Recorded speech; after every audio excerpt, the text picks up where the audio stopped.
Assalamu alaikum wa rahmatullahi wa barakatuh.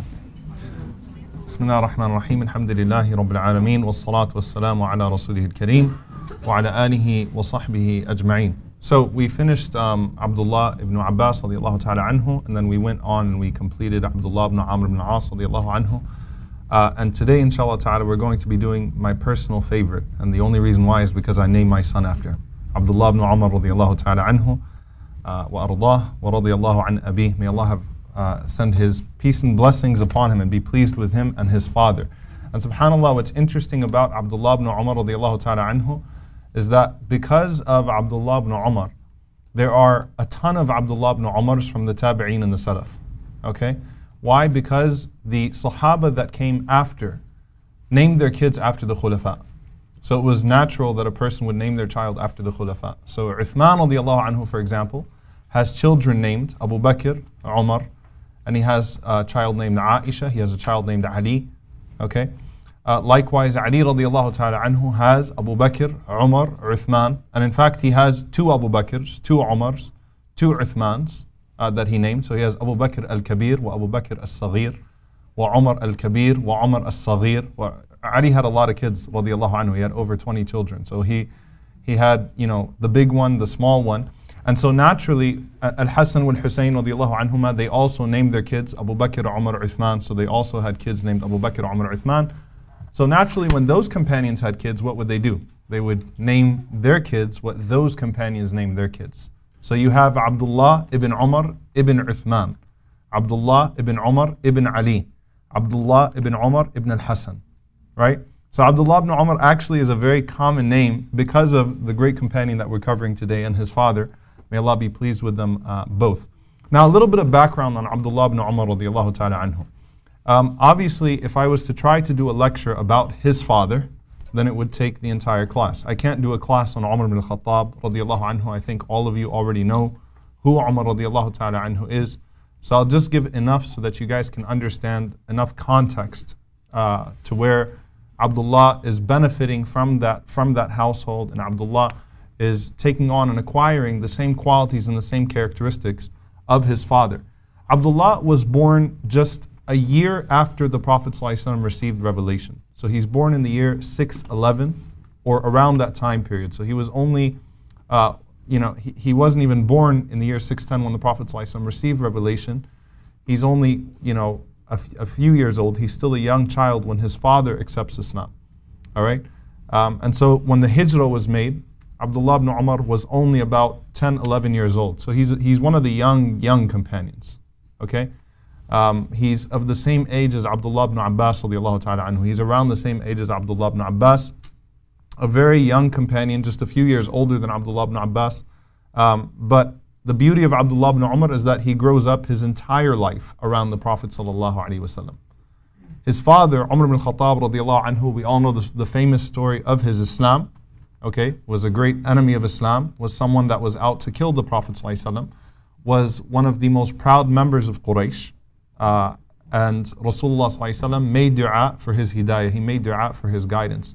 Now, you know that whole story of Umar al-Khattab radiallahu anhu going to his family's house and so on and so forth, we would assume, just like we always do, that the companions are very old people, but actually Umar al-Khattab radiallahu anhu is still in his 20s when he accepts Islam, so he's still a very young man when that whole famous incident takes place where he goes on his way to kill the Prophet ﷺ, but instead gets diverted and ends up at the house of his sister, realizing that his sister Fatima accepted Islam and her husband Sa'id ibn Zayd accepted Islam. And then he goes to the house of the Prophet ﷺ after the incident that takes place between him and his sister, and he accepts Islam. Now on the day that Umar radiallahu ta'ala anhu accepted Islam, that was a day that Ibn Mas'ud radiallahu ta'ala anhu said that the Islam of Umar was a victory. It was a nusra in and of itself. It was a victory in and of itself. And the Islam of Umar is izzah. It was honor for the Muslims.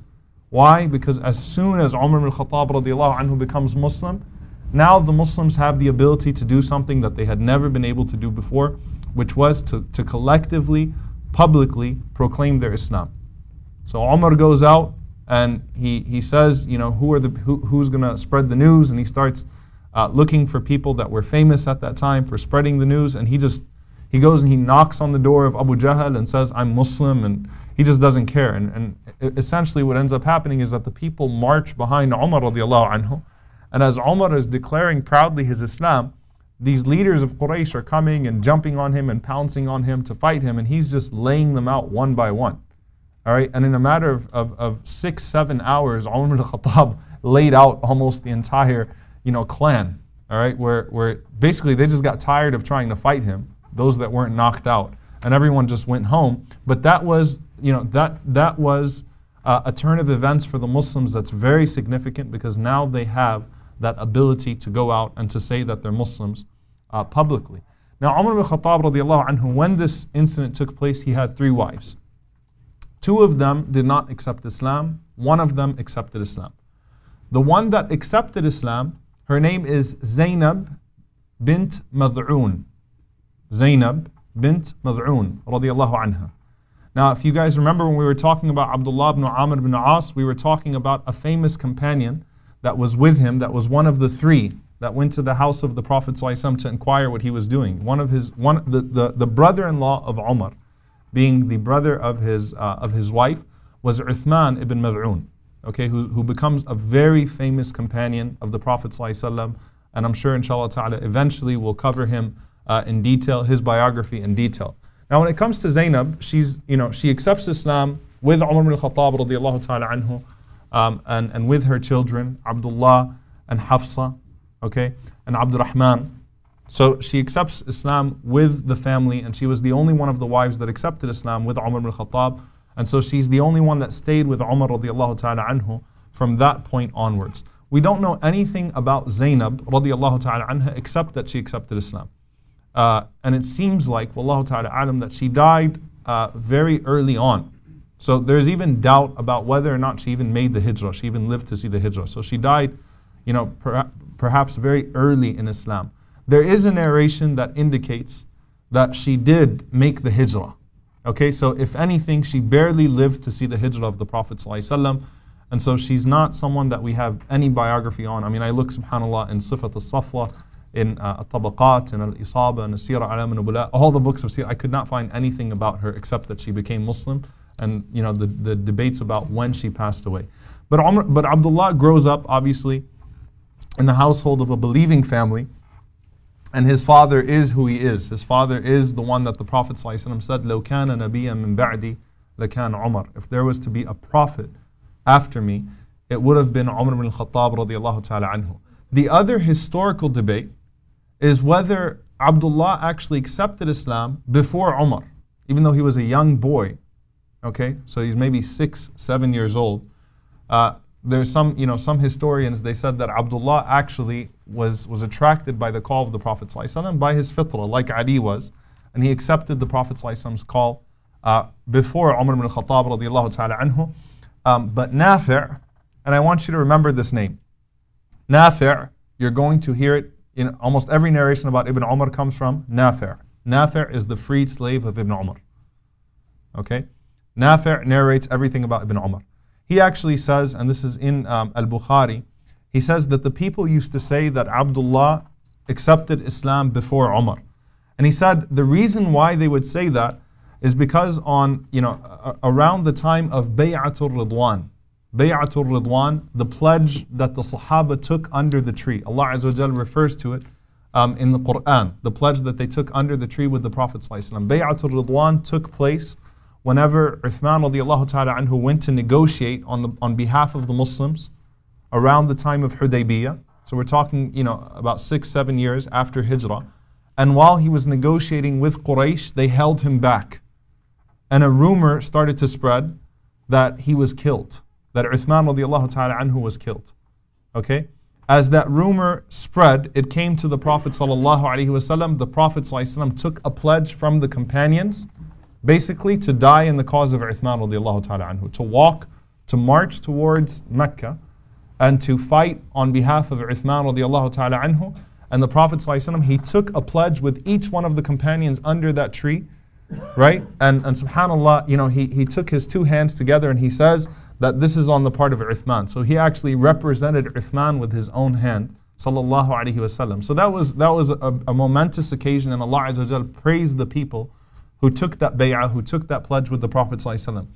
Now Nafi', the freed slave of Abdullah ibn Umar, what he says happened is that Omar radiallahu ta'ala anhu, he sent Abdullah to bring his horse from an Ansari man so that he could fight on it, because Omar is now preparing himself for battle. And Omar throughout Hudaybiyah wanted to fight anyway. Omar did not want to make the treaty. Omar was like, let's just go kill them. Let's just go take them out. Okay, so Omar radiallahu ta'ala anhu, he sent Abdullah to go and get a horse for him. Now while Abdullah was going out to get that horse, he saw the Sahaba gathering around the Prophet ﷺ under that tree taking the pledge. So Abdullah joined that pledge. Omar still didn't know about the pledge. When Abdullah got back, he told his father what happened. Omar radiallahu ta'ala anhu was wearing his armor. Subhanallah. And Omar radiallahu ta'ala anhu, because of how big he was, it used to take him a long time to wear his armor. That's a lot of armor to wear. So Omar radiallahu anhu was wearing his armor, and he's getting ready to go out and fight because they thought Uthman was killed. The Prophet sallallahu alaihi wasallam is taking that pledge. Abdullah saw it first. He took the pledge. When he came home, he told Omar about it. Omar radiallahu anhu immediately went and he took the pledge as well. So what happened here? Who took the pledge first? Abdullah. So Nafi', he says that people used to say that Abdullah aslama qabla Umar, that Abdullah became Muslim before Umar. But what they meant was he took the pledge before Umar radiallahu ta'ala anhu. So he says, historically, and Nafi' is the greatest biographer because he's the freed slave of Abdullah and he spends his entire life with Abdullah. He's the greatest biographer that we have of Abdullah ibn Umar. So if he says that there's no proof that Abdullah took shahada before Umar, then we take his statement above anyone else's. And again, Abdullah is only 5, 6, 7 years old when the Prophet ﷺ receives Umar ibn Khattab radiallahu anhu, and Umar becomes Muslim. Abdullah is still a really, really young boy. So it doesn't make much sense that he actually would go to the Prophet ﷺ and take shahada